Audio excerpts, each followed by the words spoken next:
E no último dia 30 de maio, a Câmara dos Deputados aprovou e encaminhou para o Senado, para votação, o projeto de lei número 490, que tramita há mais de 16 anos sobre o marco temporal da demarcação de terras indígenas tradicionalmente ocupadas do Brasil.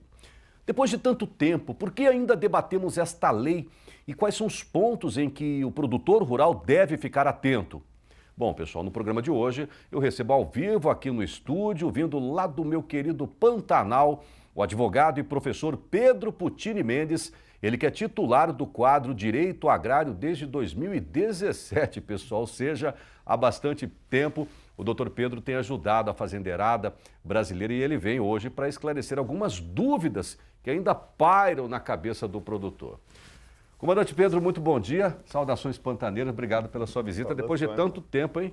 Pois é. Faz hora que você não vem aqui. Muito bom estar aqui, Saudações Pantaneiras, ao vivo. Pois é, desde 2017 você não vem aqui? Não, desde 2019 ou 20. 19? 17 a gente tem a nossa parceria consolidada aqui, Maurão. Pois é, que bacana, já há bastante tempo, né? Durante esse período lá, você vê que coisa interessante, né? Esse é um assunto, direito agrário ambiental, doutor Pedro, é um assunto que ainda coloca muita interrogação na cabeça do produtor, não? Sim, e o Giro do Boi foi pioneiro nisso, viu, Maurão? De integrar um quadro como o direito agrário, né, junto às notícias do dia a dia. A gente chega hoje ao ponto em que, né, temos ali os escritórios verdes tratando disso para poder comercializar. Então, nós somos pioneiros, já vim tratando, esclarecendo temas de legislação agrária e ambiental, até chegar nesse ponto agora em que isso já interfere na comercialização. Então, parabéns, Giro do Boi. E muito obrigado aí por essa parceria consolidada, Maurão. A gente que agradece. Inclusive, a revista Exame, ela publicou uma reportagem até premiando os escritórios verdes aqui no Brasil. Essa semana que passou agora, por ter efetivado, positivado mais de 5.000 fazendas no Brasil em pouco mais de 2, 3 anos aí de atuação. Que coisa, né? Porque o objetivo não é querer punir o pecuarista. O que a gente quer é liberar ele para ele vender a mercadoria dele, não é? Exatamente, um trabalho muito importante. Dar segurança jurídica ao pecuarista nesse sentido, né?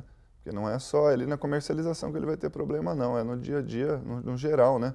Às vezes ele vai arrendar, ele vai comprar e vender uma propriedade, vai ampliar seus negócios, ele precisa estar regular, né? Não, e outra coisa, ele não vai vender a mercadoria dele. Amanhã mesmo eu tenho uma entrevista ao vivo, direto de Amsterdã, na Holanda, com o executivo, o diretor de exportações da JBS Seara lá na Europa, e ele vai falar para mim sobre essa exigência do consumidor europeu, porque ele quer saber aonde foi produzida aquela carne, de porco, de frango, de boi, se o pessoal cuida bem do seu funcionário, cuida bem da sua área de reserva, se está tudo rastreado, é desse jeito o negócio. Mas hoje o doutor Pedro vem para falar sobre marco temporal. Por que esse assunto ainda continua sendo debatido uma década e meia depois e ainda não parece que não chega ao fim nunca, é isso, doutor? Infelizmente, porque apesar disso ter sido julgado já pelo Supremo Tribunal Federal, por uma falha processual na época do caso Raposo Serra do Sol, que foi julgado em 2009, isso não teve repercussão geral, que é o efeito jurídico que daria essa vinculação para outros casos, né, sobre o mesmo assunto. Então, como não foi dada a repercussão geral aquele caso Raposo Serra do Sol, por um encaixe ali de um outro caso de Santa Catarina, né, que discute terras do Estado, voltou a ser tratado o assunto do marco temporal. Né? Então, foi uma falha processual. Né? Então, aliás, a própria... trouxe aqui essa colocação para fazer. Tentaram modular os efeitos do caso do Raposo Serra do Sol na época, apesar de estar sem repercussão geral, por meio de um recurso. E a Rosa Weber disse o seguinte, né?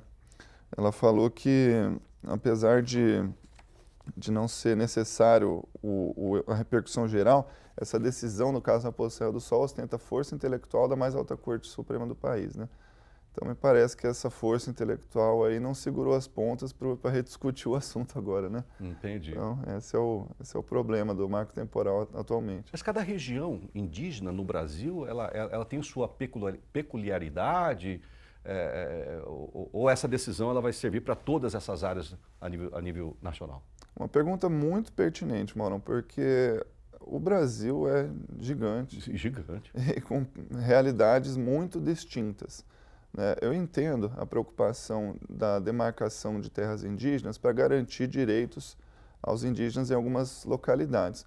Porém, o que eu não entendo, o que não me parece coerente, são terras de uso agropecuário já consolidado, áreas urbanas, distritos e municípios onde vai ser discutida a demarcação de terras para garantir usos e costumes, segundo o que diz a Constituição Federal. Essas terras são demarcadas para garantir usos e costumes, em locais que eles não vão mais exercer os seus usos e costumes, porque a terra já é uma plantação de soja, já é uma área considerada. Exatamente. Então ninguém vai remover aquilo de um dia para o outro dali, falar agora isso aqui está pronto para os usos e costumes indígenas, porque a demarcação é assim, ela demarca com a intenção de já colocá-los ali.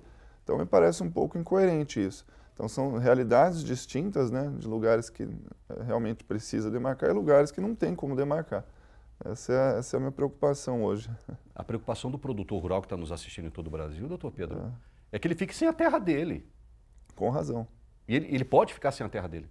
Sim, com razão. Fica sem a terra e sem o ressarcimento pelo valor da terra. Porque hoje só está previsto que seja ressarcido ao produtor rural por benfeitorias que ele comprovar que fez de boa fé, ou seja, que ele comprove que nessa sequência toda que as terras vieram sendo compradas, que ele não sabia que elas eram indígenas, são ressarcidas então as benfeitorias. Quer dizer que se a terra lá custa, sei lá, vou chutar aqui, custa R$30 mil o hectare, em qualquer lugar do Brasil, e o cara conseguir comprovar que ele só investiu R$5 mil por hectare, ele fica a ver navios com R$25 mil Exatamente. por hectare? Exatamente. Por isso a importância de você, produtor rural, ficar atento a essas coisas. Mas o que esse produtor tem que fazer? O que eu tenho que fazer? Eu tenho que procurar um advogado, um escritório, tentar me blindar? Ou vai ser uma decisão lá do Supremo, do Senado, que pode pôr fim a tudo isso? Olha, Mauro, é momento de mobilização política, sobretudo, né? Esse projeto de lei ele já saiu da Câmara, foi para o Senado. Ele foi aprovado lá. Foi aprovado na Câmara.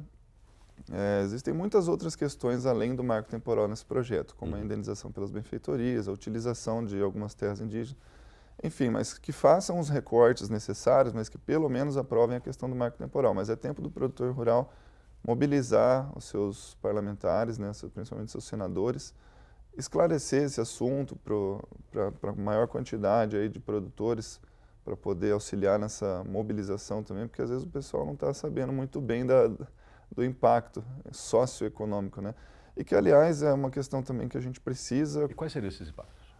Os impactos, como você falou, Mauro, é a falta da indenização aí de uma terra, toda a perda da produção, mas, sobretudo, uma questão que não deve se polarizar só entre produtor versus indígena, porque o impacto disso é em toda a região. Você acabou de comentar ali, poxa, uma ampliação de uma planta frigorífica, imagina se demarca uma grande quantidade de terras ali, quem que vai perder? Vai ser toda a localidade, que vai ter ali um impacto em toda a cadeia produtiva.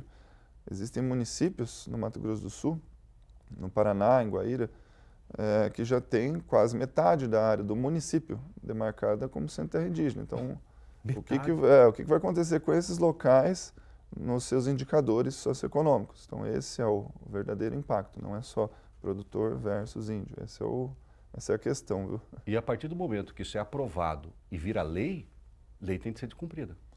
No caso, essa aprovação vai acabar contribuindo para essa demarcação ocorrer só em outras terras. A questão é a seguinte, por que é necessária a regulamentação desse projeto de lei? Porque a Constituição Federal ela trouxe ali os direitos dos indígenas nas terras que tradicionalmente ocupam em caráter permanente. Isso veio na Constituição Federal. Aí, a Constituição Federal, depois dela vem lei, precisa ser regulamentado por lei e depois decreto.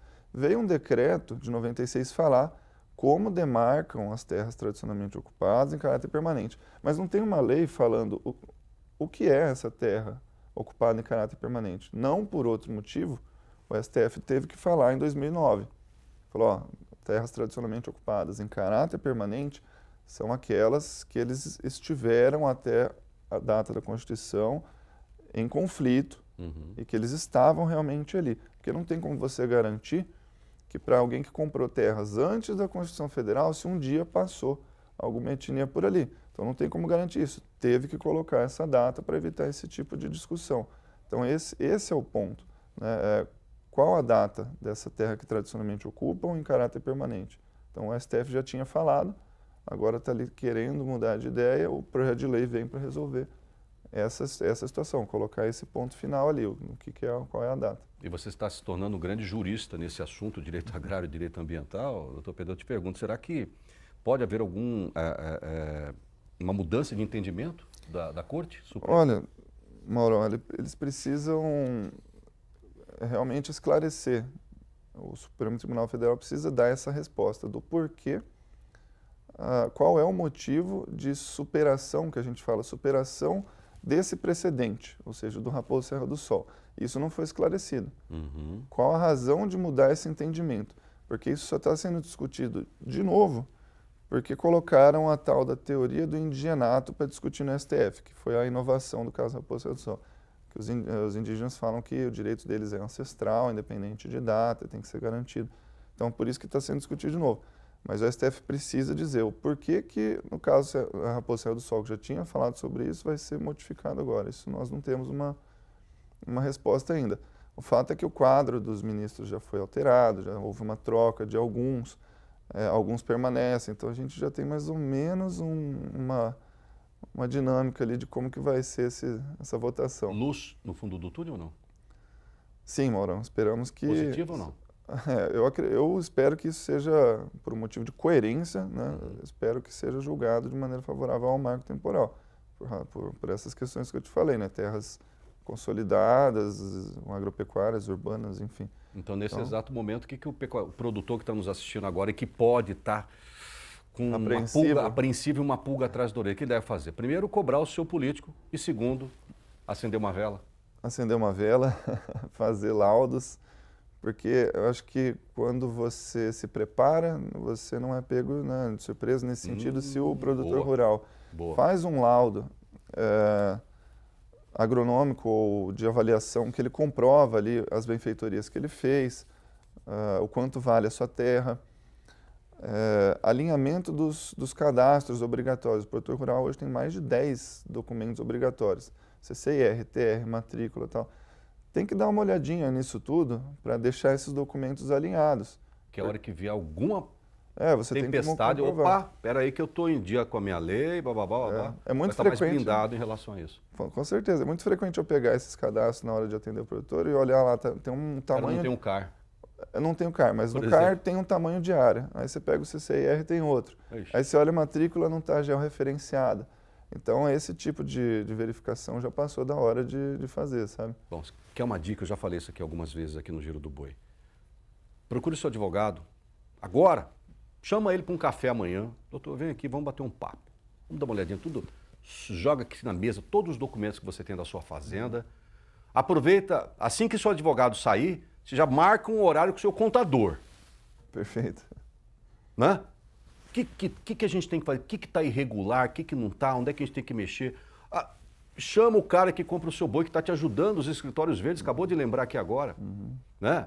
A parte ambiental, a parte trabalhista, dá uma olhadinha, vê se está tudo certo.